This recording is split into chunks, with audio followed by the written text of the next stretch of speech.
Welcome to today's powerful conversation where we dive deep into the uncharted territory of emotional intelligence for law enforcement, an intersection of leadership, resilience, and the mental edge with two industry trailblazers, Matthew Werner, a former Navy SEAL, Special Warfare Units, and Dr. Kathy Greenberg. This is more than a talk. It's a movement. It's what you are about to hear could transform the future of policing and leadership alike. With no further ado, welcome to the stage, Matthew and Kat. What's up, my friends?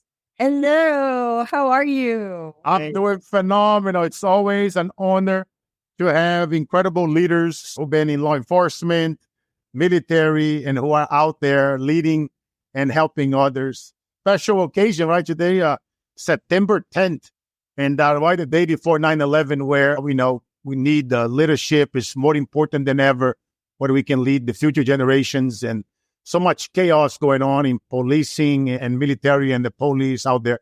And I love what you guys are doing, traveling the world and doing leadership teams and helping, in particular, the law enforcement community and corporate America, which I happen to be involved as well. And I love what you guys are doing. And I can't wait to have this conversation here with both of you. So I want to start this question here for both of you. Ladies first, what originally drew each of you to the field of emotional intelligence? And how does it relate to the leadership challenges in law enforcement today? Let's start with you, Kat. Well, we can jump in at this in so many different ways. We're here at the National Tactical Officers Association, therefore our branded stuff here. And, it's fascinating that we're talking about emotional intelligence because I actually brought emotional intelligence to NTOA about a decade ago. And, I came to emotional intelligence from the corporate side, having come from years and years of working in industry. And I actually published early works on EI in the 1990s when we called it personal mastery. And then, of course, that was right after Dan Goleman, our good friend, published some works on it as a writer for a pretty well-known newspaper. And then, of course, the work of Reuven Bar-On, one of my mentors, was being highly publicized during that time, along with Dan Goleman. So I came into it as an OG of emotional intelligence quite some time ago. But some people call her the queen of emotional intelligence. And so we are now just, kind of catching up the rest of the world to where we have been for a couple of decades. So that's how I come to it. I love it. And then, Matthew, coming from your military background, on the elite of military, how did emotional intelligence play a role in your leadership, especially doing like high stakes, high pressure missions? Yeah, thank you for that, Carlos. And it's great to see you, my man. But for the audience, just to clear some stuff up and just kind of to basically just educate the audience. So I'm actually a special warfare combatant crewman. And when you talk about emotional intelligence, I was very fortunate to be one of the very first that was invited to and made it through the selection at SEAL Team 6 or to operate with SEAL Team 6. So I was very fortunate at that and also raised up to be a senior enlisted operator. So going through that, and the reason why I bring that up is because primarily working with SEALs and operating with them, my expertise was mobility. Okay. So when you're talking about emotional intelligence with special operations and special forces, we are trained to be so precise and to be able to execute, on time, on target, and never quitting, but also understanding contingency. So we train our brains to be so accurate with what our skills are. When you talk about emotional intelligence, I didn't really even think about or wasn't even educated on that until after I got out of Walter Reed, unfortunately, after 20 years, started learning about the big E word, right? So if you talk to, us as operators, if you talk to, you know, even with SWAT, like we're working with, the National Tactical Officers Association now, and we also work with the sheriffs and other organizations around the nation. I would have never used the word the emotions, emotions until after I started learning about the brain and now the impacts that my brain took throughout, over 20 years of being operational. I'm just learning it, and I'm blessed to be with this amazing lady, the queen of emotional intelligence, but the education on it is critical. Just like everything else that we learn throughout a career to be able to be successful and come back alive, it's to understand our brains and the impacts that our brains are taking. And that's why we see all too often what we call the bang, right? When you have an incident or when you have a traumatic event, we teach now on the left of bang, me being on the bang, and to the right of bang, the recovery, the figuring out what the heck happened, how, and then what are the tools to stay left of bang and stay healthy. Or in my analogy, I use a NASCAR analogy. So our brains are taking left-hand turns at a high rate of speed. Everybody knows NASCAR, whether you like it or not. So our brains are taking left-hand turns at a high rate of speed, but what keeps that car looking sexy like Lightning McQueen from hitting the wall at turn 4, right, and blowing up? It's a good pit stop crew. So when I talk about tools with emotional intelligence to get across to these audiences, they can understand, okay, what is my pit stop crew? What tools on my brain, or what am I doing healthy for my own well-being, focusing on the brain to be able to end that race looking like Lightning McQueen and not Mater. Yeah. No, wow, man. I just want to give a shout out to you guys, brother. This is such an emotional week for me. On September 9, I was on the top of the World Trade Center 2 days before. On the September 7 is the Brazilian Independence Day. We go to New York every year from the 7th to the 10th. We spend a few days there. And unfortunately, I was there that year. And I used to work in Boston. And, Boston is not that far from New York, a few hours driving, depending on where you're at and the traffic date. And on the night, it also happens to be my wife's birthday. And it also happens to be the day that my grandma passed away. She was going to be married 64 years with my grandpa. They had 16 children, 12 were alive, and now 8 are alive. And I have a little history with law enforcement, and my grandfather, Army, law enforcement, police. I done a couple of years a Marine in Brazil. I was going to graduate to become a lieutenant. So I want to give you guys a shout out. For some of you guys listening, it's Special Navy SEAL Team 6, and the Navy Special Warfare. Those, they are Navy SEALs, and then they are Navy SEAL Special Warfare. Those are the best of the best. Those are the guys in the squadrons that get called to go in a special unit, like to go take Bin Laden. And imagine the emotional intelligence that has to goes on inside of those guys. And that's why I figure it will be a great topic in this special week to talk about with both of you. They are masters, with both of your background, you in warfare, Navy SEAL, the best of the best, and then your spouse, Kathy, leadership development, for a few decades, even though she's only 25. And, but Kathy, you, my friend, you coach leaders across multiple sectors. How have you seen emotional intelligence impact leadership performance, especially in high structure environments like law enforcement, that I think a lot of leaders of Fortune 50 and 5,000 companies here listening to us right now can relate and can apply, in their own companies? Yeah, well, there's a couple of hacks that I like to teach people, and that is just what is emotional intelligence. And so the hack that I use is a clock. And if you look at the 12 o'clock hour, so imagine a clock, you can imagine my round face clock. And so if we're at that, that 12 o'clock hour right here in my forehead, that's your self-perception. And so if you are accurately perceiving yourself, then when you get to the 3 o'clock hour, about at my cheek, then you now have self-expression. And so when self-expression and self-perception are in alignment, then at the 6 o'clock hour, where interpersonal skills come into play, then things should be running smoothly, because now your self-perception, your self-expression, and that interpersonal that you're using to work with other people, that should all be tracking because you're now showing what you are perceiving. And if you're doing it accurately, others are doing that with you, right? So if you look happy, people treat you as you're happy. If you look sad, people treat you as if you're sad. Now, if self-perception, self-expression, and interpersonal is all ticking away, then the beauty of decision-making, reality testing, problem solving is all clicking.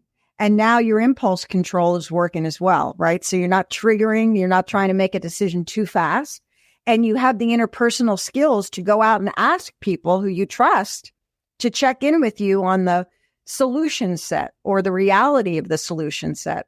So now self-perception, self-expression, interpersonal decision-making is all in alignment. You come up to that 11 o'clock hour at stress tolerance and you are ticking on all cylinders. You got optimism, you've got flexibility, and you are feeling good, right? Now, imagine if you face that clock at 12, 3, 6, right, and 10, and your self-perception is not accurate. So your self-perception is just out of balance. Interpersonal is not working. People can't relate to you because your affect is totally out of touch. We see that a lot with these guys and law enforcement. We call it resting bitch face. Right. Or pan fade. Resting bitch face. It's funny. Usually she uses the politically correct terms, and I usually use that term, but funny it's flipping it. I love YouTube. Right? People can't read you. And you can't read them really, or you think you can read them, but it's hard, right? And so then stress tolerance goes way up because now you don't have access to all that great decision-making quality from the interpersonal relationship that you could have with people. So try to, that's a great hack. And we use that a lot as a way for people to understand what is EI. It's your ability to relate to others accurately, have good relationships to sustain you, people to go through, problem solving with, and then to help you reduce your stress as a result. So hopefully that's a nice hack that everybody. No, I appreciate it. As you guys know, we do this podcast for going like several years now, and the goal is to extract the best out of my guests and provide free education at the highest level around the world where I speak multiple languages, but now thank God to AI, we can translate even more languages that I don't speak. And we can now provide this education around the world by interviewing incredible leaders, influencers like you guys, some of the celebrity guests and athletes and incredible people that come on the show. And this next question can be for either one of you. What are some of the current emotional and psychological challenges facing law enforcement officers in particular? And how can emotional intelligence can be used as a tool to overcome them that perhaps can be even used in the corporate world? So I'll take a stab at this. So what social media, it's one thing, so how everything's perceived. And also there's no pause on perception or, what somebody's going to go ahead and just think they know what's going on. We talk a lot about like the use of body cams, obviously a great, capability. That way, especially when you go through the fog of war psychologically, you have an officer-involved shooting, unfortunately. What happens to the brain is that a lot of times you don't remember what happened because things happen so quickly.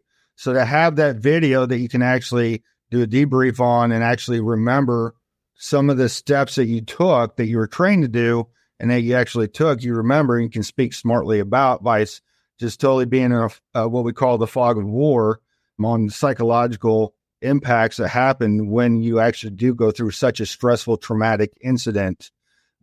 That's very tough. However, it can be good and it can be bad. It's just about how you look at it as whether you are that officer or if you're a part of society, that's looking at it. But the pause is really what's not allowed. And that's super stressful to these officers is that there's obviously a quick opinion on what happened. Unfortunately, as humans, what I've learned is that our brains are built off of survivability, which is we look at the negative And that's why a lot of negative stuff comes out automatically on opinions, right? So that's a real tough challenge with them. But also, it's a tough challenge to get into that stressful environment when you're training. And the reason why I say that, we're just in DC, for another conference, and a gentleman walked up to me knowing my background, and he said he just received a grant from an agency out in California. And the percentages on the range, to be accurate, using their weapons was so much higher than when they were actually in an officer-involved shooting. Now, he was asking me on my opinion. When I say it was drastic, it was drastic. I mean, these officers were great on the range, but then once that psychological impact happened, they weren't trained for that. You see what I'm saying? So that's, to me, that's one of the toughest challenges that they're facing, is trying to mimic or create that type of environment. So psychologically, just like us, I've been fortunate to go through that type of specialized training, that once it does happen, it's just like, it's muscle memory, right? And it's a use or lose, not that you have to be in an involved shooting, but it's a use or lose to get that type of training. Does that make sense? Yeah. And I mean, I love the work that you two do, because not only you guys serve law enforcement, you guys also do corporate training with this, which is more necessary than ever, because especially nowadays with mental health, things arrive out of nowhere. I have a ton of friends in military, particularly military friends, SEALs, Army, Marines, Coast Guards, and I hear crazy stories. And I love helping those guys. They want to get on more stages. They need help. I scholarship them in. I always find a way to do something. They're out there risking their lives. And people really, they don't grasp, Matt, as you and I know, and Kat, you hear the stories from Matt, the stuff that goes down, and especially overseas, like where you're on a mission, you prepared, and some shit goes down, like out of nowhere, you shot a woman or a child by mistake. That will F up the whole thing, the training. It doesn't matter the level of emotional intelligence that we have, and that really affects our brothers and sisters out there in the field. So now what do you do, right? As a leader, you are leading your company, and some crazy shit goes down that you haven't prepared for. And that's why I often say the training never stops. I often joke with Tony Robbins. He calls the CANI, constant ever-ending improvement. I call Kenios, constant and ever-ending improvement on steroids. You never stop. You know what I mean? Because especially nowadays, and speaking of which, that goes to you, Matthew, and then Kat, to have another great question here for you. But with your experience in special operations, what parallels do you see between military missions and police work in terms of emotional intelligence and resilience, and then leadership under pressure? What can you say about that, Matthew? That's a great question. I'm glad you asked that, Carlos. We're all human, and how our brains process these critical incidents is very similar. I mean, that's what I've been fortunate to learn in depth. And I'm still getting educated, being surrounded by all these uber smart people like Kathy and these other top neuroscientists, but also just being educated from, just the people that understand human behaviors and also just how the brain operates. That's the similarities. And I'm not one that actually, I've always been against labels. Yeah. And that's why I just drive into we're all humans. And it doesn't necessarily have to be like a shooting or something like that. It's just trauma and understanding like what's going through your brain, because what we do is that we keep on moving forward, right? We're fixers and doers. Okay, what do I need to do? What do I need to, am I going to be okay on the back end of this, or am I not? And like I use that NASCAR theory, it's the same procedure. Your brains take a left-hand turns at a high rate of speed. And if we don't understand understand great tools on how to be well, then we are susceptible to hitting that wall turn 4. And that's the similarities there. And I don't want to get too sidetracked here. You mentioned the executive side. It's learning the executive stuff, especially with which I'm sure a lot of your listeners know, a gentleman by the name of Dr. Marshall Goldsmith. I was just invited to be one of his future leaders. That 40 of us around the globe were invited to be a part of his course and be underneath his guidance and his team's guidance to be better coaches, but there's a lot of similarities. Once again, I mean, if you're a senior executive, I'm going away from war and these impactful or traumatic events, but it's once again, it's like how the brain operates. They're taking left-hand turns just the same way at a high rate of speed. It's the tools that they learn along the way that help them finish that race at the end. Us on the other half, it's a little bit different, but it's still very impactful. No, man, I love that. I love your answer to that, my friend. And Kathy, how do you guide law enforcement leaders to balance high-level strategy with the need for personal emotional control and empathy on the ground? Well, that question really takes me back to all of my partners. And so over the last 2 decades, I've been very fortunate to work with Navy Special Warfare, U.S. Marine Corps School of Infantry, FBI, Homeland, and I could go on and on. The reality is when we're looking at industry, we're looking, and Matt has a beautiful acronym he uses that he can talk about later called climate. How do you create a climate of human-centered leadership? So, for example, at the U.S. Marine Corps School of Infantry, a very, very smart, forward-looking general, 4-star, had me come in and work with his team to put together a program to look at what are the best qualities for a sniper or an assaulter. And these are young people between the ages of 18 and 22. I could say the same thing for financial services experts or debt collectors or anybody who's in high tech, right? What do you look for in their overall ability for emotional intelligence, specifically, though, empathy? And empathy not just for others, but for themselves. If I have a good empathy for myself, then my wellness will be something that I'll care about. And by caring about my wellness, I might do something like download a great app called Best Tuesday by Dr. Paul Zak, an amazing neuroscientist that looks at immersion and psychological safety. And as a coach, I can go look at that data and work with my client and say, hey, I noticed on Tuesday when you're doing a night shift that you don't feel as psychologically safe. Now you're immersed, but there's something here about your psychological safety that we should take a look at. Is it equipment? Is it the number of people on duty? Same thing in the corporate environment. Do you have enough training? Do you feel comfortable with that software? Do you feel comfortable and psychologically safe with your manager? Or maybe there's a little psychological rigidity there around how they've handled this kind of implementation in the past. And maybe we need to revisit what that looks like for them.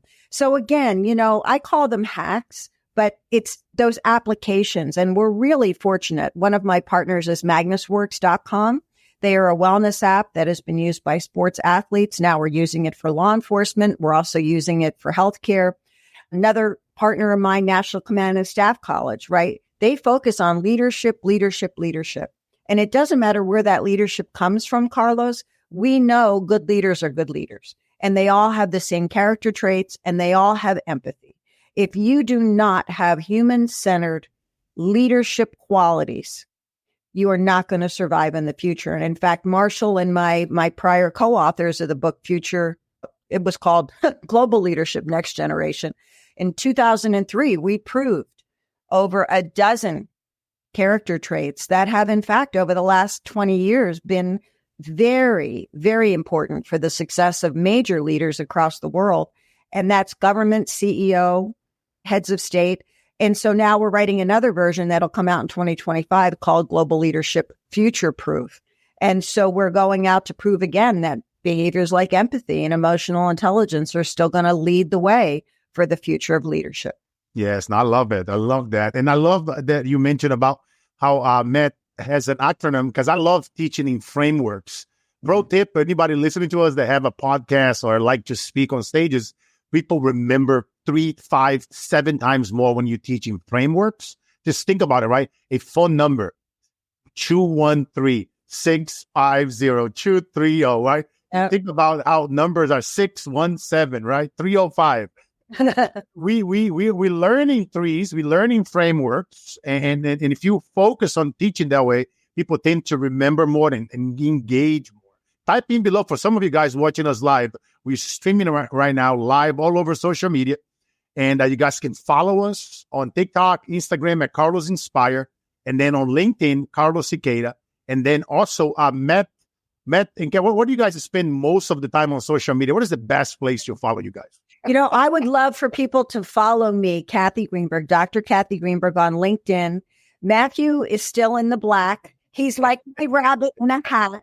And every year, She keeps pulling on my ears to come out of the hat. More. I'm the magician. I eventually get him out of there. And then he kind of goes right back in. He's like whack-a-mole. You got to go. No, but you know what, guys? In response and defense of all my military brothers, Matthew, I don't know, on a serious tone, actually, Matthew had a price to his head when he was in the military. A lot of my friends, they had a price on their head. So the stuff that they do, you guys, I have no idea. It's dangerous work. You know what I mean? Like some places overseas, Matthew cannot just go like, I'm going to go vacation or in this country because there are bad people out there. You know what I mean? And that's some of the unfortunate things that happen in military. So that's why I get it, man. You don't have social media and exposing your life, your day-to-day operations. I think it's that generation. Absolutely, Carlos. I'm telling you, bro, I know, my friend. I know from experience and some of my friends, we talk about this shit. You know what I mean? It's like we cannot, especially when we have kids and then, exposing where do we go, where do we play. But speaking of frameworks, what specific technique do you use, Matthew, in law enforcement officers, with law enforcement officers and with an emotional intelligence? And then how have you seen the impact in performance-wise, let's say, for example, from that framework, or it could have been a different technique or framework that you use? If you could share a little bit of that and the impact of that tool on them. So just right off the tip here, honestly, words mean something. And when I'm working with SWAT, these SWAT teams around the nation, in which I had to learn the hard way too, rewriting our ethos, for example, rewriting our mission statement, for the squadron I was a part of. We unfortunately went through something that was very significant as far as loss of trust.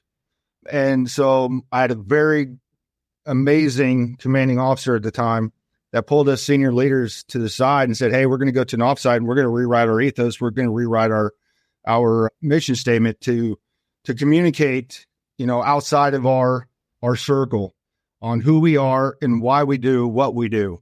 And so that's one of the most impactful things I've been fortunate to be able to help these groups with, because they didn't realize that. And to see these ethos go up on their walls and in their SWAT team rooms is pretty cool. But the process is basically, because they have some of the old guards, right, that are just waiting to retire.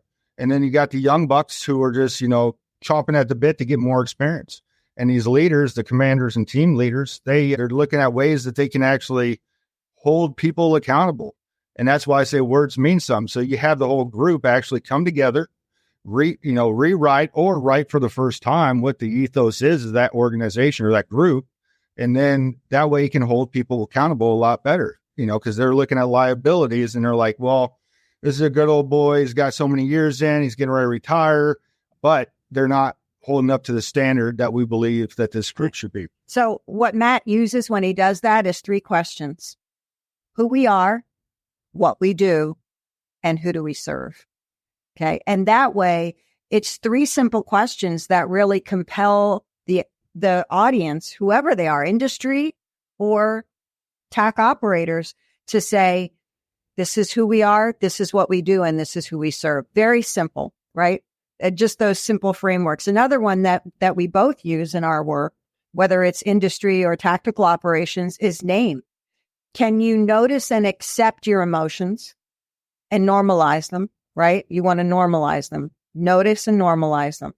You have to accept them because emotions just want to pass through you, right? You don't want to hold those emotions in no matter what they are. Your body uses that to connect what's going on up here with everything else, right? In case you have to flee or fight. And so notice, normalize, accept. And then you have to manage that manage that emotion in the moment, because you want to make sure you're psychologically safe before you express yourself in a way that may in fact impact others negatively. And then the E, when you do express it in a way that allows everyone that you are in relationship with at that moment to recognize without feeling at risk. So notice, accept, manage, and express. Wow. I love it. I love it. I just love frameworks. Guys, I really hope you guys are taking notes. I'm taking mental notes here in engineering the show. Who we are, what do we do, and who are we doing it for, right? It's something that I often, whenever I'm mentoring high-level individuals, who am I, right? And who am I? Like, who am I? Like, how am I going to show up today? And when I am being a father, a husband, a leader, a coach, whatever we are doing, whatever the role you are speaking, and how am I going to show up? And then, whatever is the words that you use, like in military, right? We have sayings. I remember, in Marine days, 1, 2, 3, 4, 5. We all have our sayings. You see, this thing is 30 years ago. It's neurologically implanted in our brain. We remember because we do it as a unit, as a team. I often, I do a talk I call transcendence. Matt, you might know that word, above oneself. We use that a lot in military. Everybody comes home. There is no casualties. You know what I mean? It's plenty of food on the table for everybody to eat it. When I talk about that term in corporate America, and it's just so important. A lot of people think, oh, now words and starting your day fired up. Like, no, whenever the shit goes down and and the unknowns of life, the COVIDs, the wars, a president tweets some stupid and how the whole economy goes to hell. And now your business or your social media account is banned or blocked or, whatever the case may be, right? And now you rely on that. You rely on those social media companies. You rely on those things. How are you going to do? It's like you say, understanding these emotions that are going through right now in your body as you're listening to my voice and to Kat and Matthew. And that's why I like giving away practical techniques and asking my guests those questions, because this is practical stuff, guys. I want you guys right now in the comments, type in. If you don't want to type in, at least type it in and send it to me on Messenger later. So at least I know that you did it, that you are a doer. Who we are, what are we doing, who are we doing it for? Whenever shit hits the fan, you remind yourself.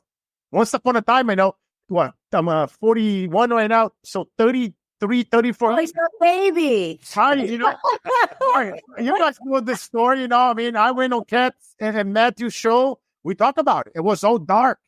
It was all darkness, killing, people being murdered, people being decapitated. It was corruption and just hell every day going on in Brazil, the late 80s and the early 90s. And that was all I knew. What do you think is going to happen? A little kid that couldn't do nothing. I was just going to end my life.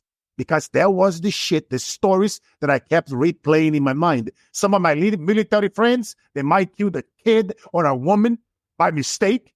What do you think is happening? That story plays in our mind. But, I often tell them, and I used to tell myself, God would never put us through something if he doesn't think we can handle. And as long as we focus on the future and we don't, let's not focus and hang on to that story for so long, because, our future doesn't equal our past unless we carry on the stories with us. Yeah. That's why I'm just super excited with you two here, man. I know. And you guys are getting me fired up. But excited. But to the point, Carlos, one of the things that I've learned in working with these great, working warriors is I have to do what they do at some level, because otherwise this is where you are going to get either walk to the table or walk to the door. And so you can't walk into where these guys operate and not do something that they do. So I'm very blessed that I was able to, jump out of a plane 50 times with them or run kill houses, kit it up, so that I understand, not to the depth that they do, but at least I understand what it means when you can't see where the hell you're going in a dark house when you have a ton of equipment on. Or what it feels like to jump out of a plane with 80-pound sacks on your back and then try to land on your legs and then get yourself to safety all in one piece. Now, I don't say I do it well, but at least I had I don't even know what words to use, terrible, No, I'm with you. I love it. terrible words are coming to my head that I can't use in public anymore. But I had the whats to at least try.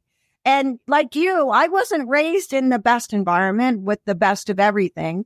And, I had to learn. I had to learn that, it's okay to protect yourself and to recognize that not everybody around you is going to accept you for who you are. And you better get out of the way when it's necessary. So I hear you, brother. I do. No, and then man, for real, this is real talk, guys. It's like over here, we on the cup, just having a good time, and I'm doing my best on this. No. and both, this question goes to both of you because I think this will help a lot of leaders out there self-reflect. How do you convince? And I know the word convince is not a unique one, but how do you convince leaders who may be resistant to emotional intelligence concepts? I often talk about it's very hard to train an old dog, so you guys know what I'm talking about. But how do we convince them to really adapt some of these concepts and offer the tangible benefits for their teams? Because I know if a company's sales and performance and everything is going under, stocks going down, the pressure's on the top. The board is pressuring them. So how can we, I have a lot of things that I do, but I want to hear from both of you that are out there in the crunches as well. So it's a different perspective on how did you guys convince them to making sure that that is not a choice. It must be adaptable, concepts of emotional intelligence from the top to the bottom that can fix so many things within so many departments. So I'll kick this off. Coaching. And that's what I've learned. Something that we don't have inside the military. And what I've, witnessed and experienced, not personally, but heard about it, is that the top brass in the military understand the importance of coaching. And they'll understand, okay, here's a good coach that can ask you the hard questions, that understands what's going on psychologically, but also can ask you the hard questions, like I said. And that's where I kind of blend in what I've learned with the executive side. Marshall said, share some of the stories about coaching these, a guy that's worth $2 billion. And he's like, what are you going after? Retire, because he can see what's going to happen in business from his experience. And a lot of times they will take his advice as a coach. And he shares the experiences, doesn't share names, but this other guy that's worth $2 billion decides to stay too long, and then he loses a lot of it, and then his family's, suffering as well, not financially, of course, but just the psychological piece, the burnout, et cetera. You see what I'm saying? So the importance of coaching, when you talk about convincing, it's the importance of coaching and having a great coach to understand what you're going through, but also it's accountability partner. Okay. And through that process, that's the convincing. I'm like, hey, this guy actually was successful. He wasn't burnt out like these other leaders that I've seen. What was your secret sauce, which was all too often is a coach. And the other pieces too, like I was kind of talking about with this, it's planting seeds. Okay. Just from my own experience, I've had guys that have worked with me and they're just like, I don't understand. It's not until 2 to 3 years later, all of a sudden the light bulb goes off. Right. So there's not like a direct convincing. We're not salesmen, as far as we aren't. We're not here to convince you. This is strictly voluntary. So, either keep in the program or not. So it's not about convincing as far as my approach is more of learning the coach approach, but also, just understanding from my own experience and talking with a lot of other leaders, it's about planting the seeds. And then you just see those seeds grow into some kind of great. Well, let me say this much. So one of my wonderful mentors is Dan Pink, and he always has a mantra, always be selling. Everybody sells. And I don't, Matthew and I come from a different world, right? So I come from the big Accenture, big six computer sciences corporation side. So we're always selling, whether it's. That's why I say she's the brains, I'm just a capability. It's not Jill, I'm the capability. So let me say this much to those of you who are out there who are entrepreneurs or who are a member of a team, and you're always having to sell an idea or a concept or a new way to do things, anything, okay? A thing. You always want to look at who the audience is And the convincing part comes from your ability to emotionally connect with somebody.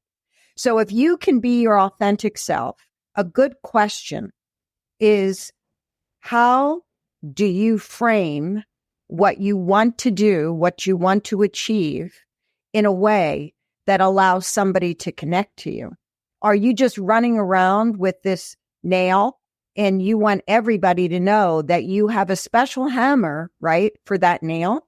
Or do you want to connect with them around what kind of surface are they going to use that nail on? Or what kind of instruments do they have access to? Is there a drill that can maybe handle that nail better than a hammer? But emotionally, you have to know who you're interacting with and on what level. And I always come to it this way, and it convinces people right away. Do you have a thinking partner? Because a thinking partner doesn't want anything from you except your best thought. And when you can help them architect their best thought from their own words, with their own feelings, and all you're doing is reflecting with them so that they can see their words and they can visualize them for the first time, it helps them shift what words they want to use. Because as Matt said, words matter. And so giving them those frameworks and being a thinking partner for people doesn't cost you anything. It's just coming to them from the heart. And to me, that's really what convinces people. It's being really authentic. I love that. I love that. You know, a question that I often ask people is, when is the last time that you think about your own thinking?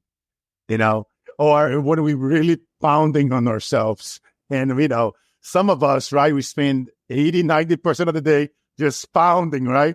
And when then I reframe it, when is the last time that you think about your stinking thinking? Or, you know, and it's almost like the more intellectual that we become, and I often ask my friends, even I ask myself, are you being human today? You know, because, you know, it happens to all of us, especially when we are dealing in high stressful environments, as we often deal with. You guys do all the time, right? Law enforcement, military, and I'm out there, corporate America, Fortune 50, 500 companies, and we're always traveling. And we've been even talking about, you know, one of these days, spending a weekend together and bringing some leaders and come and hang out with us and just have some fun. Maybe we'll go on a hostage Recovery. simulation. Whoa. Hostage recovery. Yeah, I know. By the way, guys, this is the funnest thing ever. A lot of my military friends and you create a simulation and you bring your clients like CEOs where you go on a simulation where now you have to rescue hostages. And remember, you know the drill, no casualties, even though it's a simulation, but we are hardcore, you know. And but, you know, so, you know, you might hear from Kathy, Matthew, and I one of these days. But I got a question here for you, Matthew, which is, how does emotional intelligence factor into decision-making during like life and death situations? Maybe something really deep that you went through or some of your peers that is not classified, you know, and what have you learned, you know, I mean, your military experiences that can apply to either police work or corporate America, if you can share. I know there's a long question there, but You know, it's another great question here, Carlos. So kind of starting off with, when you use the word emotional intelligence, once again, you know, reflecting on, you know, 20 years of operations. And one of the common questions I was asked when people sniff me out, they ask me what I fear. Okay. And when you talk about what does somebody like myself fear, I bleed red just like everybody else. But I never really thought about that. You know, how did I get through everything? Also, being a helicopter pilot, you know, you have to go through that whole first solo flight, which, you know, a high percentage, like over 70% of people that aspire to be, you know, helicopter pilots, they actually quit when it comes down to solo because that instructor gets out and you got 10,000 moving parts trying to kill you. Plus, the aircraft's pretty expensive too. So there's a lot of thought process going through when you're talking about emotional intelligence and stress. The same thing on the battlefield. So I started looking at, you know, and that's where I came up with my acronym FEARLESS, and that's what I talk about. But it's really trusting. Me? I do fear hers. that's the pause. The lioness. Wow. But it's truly like we all fear something, and you really have to hone in on the emotional intelligence, like Kathy was talking about, that 360 model of the EQI 2.0 that we coach and teach people on. It's understanding those pieces of the pie, just like the OODA loop, right? Observe, orient, decide, and act. It's a 360. And if you're missing part of that, then, you're setting yourself up for failure of some sort. So when you talk about emotional intelligence and high risk, dynamic operations or just capabilities, jumping out of planes, during the day, during the night, just you have to trust your training. You have to trust those that are actually putting you in that position, that are senior than you, right? That have actually asked you to be in that position, the positional authority. And you just have to trust what you are taught to know. And then looking at the emotional intelligence wheel, it starts making sense. What did I fail as a leader? I was horrible in empathy. Okay. Of course, in my line of work, empathy can get still is. Which is going to be my next question about empathy, but continue. And by the way, before you continue, have you ever had a rocket launch at, sent towards your way as you were piloting? Yes. Yeah. That must be something, brother. I'm like, I know that a lot of us, we get attacked out there, whenever you have an opinion, right? Political, religious, whatever, even in corporate, it's always going to be someone out there that's going to. So I can imagine, if I don't know if it's classified, I don't know if you can talk about it. What do you think at that moment? Like, what goes in your head? It's all the training. Honestly, it's training. And that's when you don't have to, but that's when you come back with 10 fingers and 10 toes and you have full head count. One of my best leaders come off of one of the missions that was similar to what you're talking about. He looked at me and goes, "How was it, Matt?" And I was like, I didn't know what to say. And he goes, "Pretty much control chaos, right?" And I was like, "Yep, great way to say it." But, looking at times like that, it's you got to trust your training. You have to trust those teammates that are around you, which you already do. And that's why you get to that level. But also you just have to be honest. Like I said, we all bleed red. We all fear something, but you just have to find that higher purpose in order to do it. And one of my favorite quotes was by Alexander the Great. I'm not a historian by any nature, but he was, lived to be 32, 33, something like that. And his time on earth was BC. That's how long ago. That's before Kathy. Not before Kathy. Good one, Kathy. That's a great. I told her that. This is Kathy's life. This is BC, I'm telling you, both of you on the stage, some of you guys know me, man. Shout out, GetOnMoreStages.com, one of my companies. These two over here, powerhouse. You don't see that many powerhouses on the stage teaching together and doing keynotes together. And I'm telling you, for some of you guys listening to us, they are couples. You want to test it. You want to try it because it's powerful. People are listening to think about it. Look what I started doing here on the show. Last week, I had another couple, husband and wife. Last time I had that was like about a couple of years ago, and I had Max Kaiser and Stacy, Kaiser on the show. Some of you guys that they are in the blockchain space probably might know them. And, also now we have Matty and Kat. So I want to start bringing more couples to the podcast, but you guys also want to think about listening to us speaking together on the stage. You will see everything amplified. Your numbers, everything. You two, Data, Carlos. So when I was with Accenture, we used to do a lot of research, and no offense, but male teams were too strong. Female teams could be too weak. No offense to anybody. All right. But male-female teams, whether you're related or not, they had the strongest sales impact. There is so much chemistry that you can pick up on. And it's very interesting, the dynamics of what goes on when you bring that kind of a powerhouse to a sales event or into a stage event. And, I have a little bit of an edge to Matt because my mother and father were both in show business. My mother was a burlesque dancer. Like you are the environment, yeah. No, it's honor. In front of 40,000 people at the Revlon Race for the Cure, and I'm signing 5,000 books at a time, and I'm a happy girl. This one is going, how long is this going to last? This is worse than jumping out of a plane and having shoot at me, right? It's a different level of stress. It's just, that is power, man. There is so much power in balancing feminine and masculine energy. And when people truly grasp, that probably will be another show that we can go deep. And I'm the masculine, and I hope that everybody's really feeling this. No, I'm telling you, we gotta have both energies, especially nowadays. Yeah. But we do something really amazing with you and your audience because, we had you on Strategies for Turbulent Times, our podcast for law enforcement, excellent numbers. And as you know, we've had you on our number one leadership podcast, and that is Leadership Development News. And again, numbers off the wall. We can't thank you enough, Carlos. Bravo. You guys know me, man. We are a unit, baby. This is a community. This is the SEAL team. We truly are the SEAL team of leadership development, speaking, coaching, and mentoring, helping other people. I normally never like to talk about, but you have to honor who we are. We got quite a few decades, of experience and receipts to prove it. We document everything. And you guys listen, man, you got to own it. Whatever is that skill set that you have, talk about it. Be strong about it and document your processes and methods because eventually, you know what I mean? You're going to start coming together with other incredible people like Matt and Kat.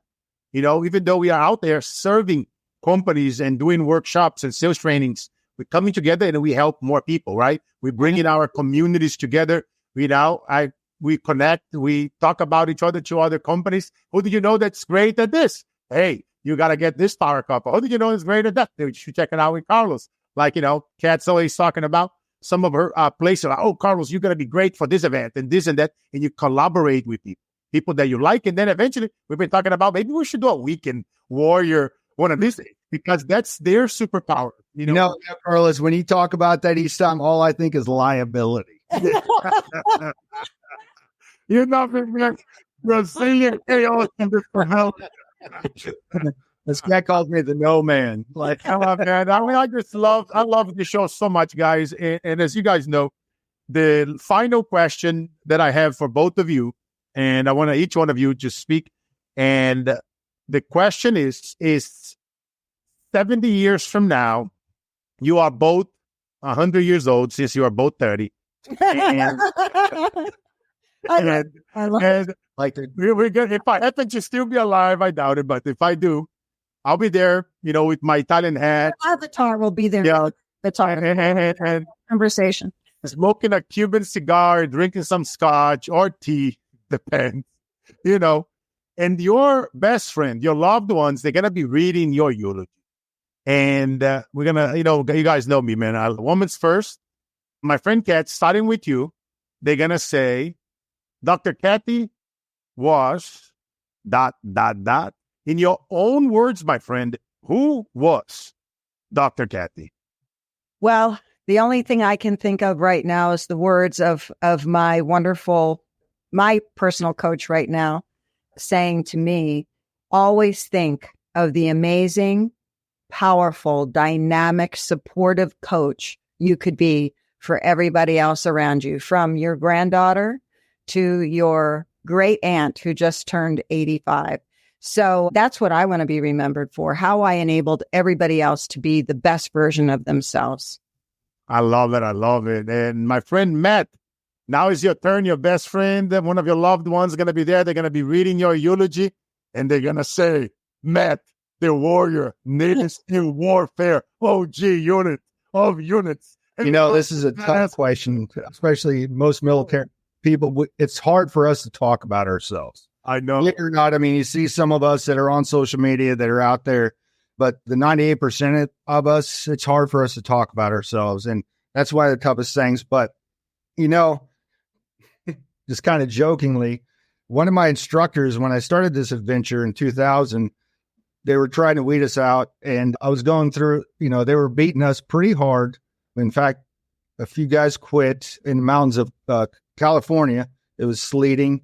And they had us slope crawling through thorn bushes and over boulders, yada, yada, yada. And this instructor, he was a cage fighter. And he looks at me and goes, Matt, I ain't going to lie to you. You're one of the hardest dudes I've ever met. And with that, it's, just giving the guidance of why mentally you go through that. And one of them is that, he made a decision and he never looked back. That was one of the best pieces of advice I was ever given before I went down this adventure in this career, is that once you make that decision, don't look back, because otherwise you'll make excuses. And I've always remembered that, to actually move forward in any kind of really tough situation. But I would say, on the tombstone or whatever the eulogy is that I would be saying, is that, one of my successes is that I am truly authentic. And that's been my feedback. One of the most authentic people you'll ever meet. I speak from experience. That's why I put myself through these experiences. Not the experiences that came to me with war, but to get to that position. And I'm one of the most authentic people that people have ever met. And I've go back to planting seeds, just continued to plant seeds throughout his life to help the next generation, to help the next person. And he'd always give his shirt off his back for anybody. Amen, brother. Amen, my friend. God bless you, brother Matt, man, for your service. All the people that you led, all the men that you brought back home alive, they are now leading their families. God bless you, Kat, for speaking life into them and helping so many of our law enforcement brothers and sisters and primos out there. And appreciate you guys. What an incredible show. I knew we were going to rock this. That was bad. I bet you guys loved it. And you guys already know, in a few months from now, we're going to get them back. And oh, yeah. Incredible. Definitely.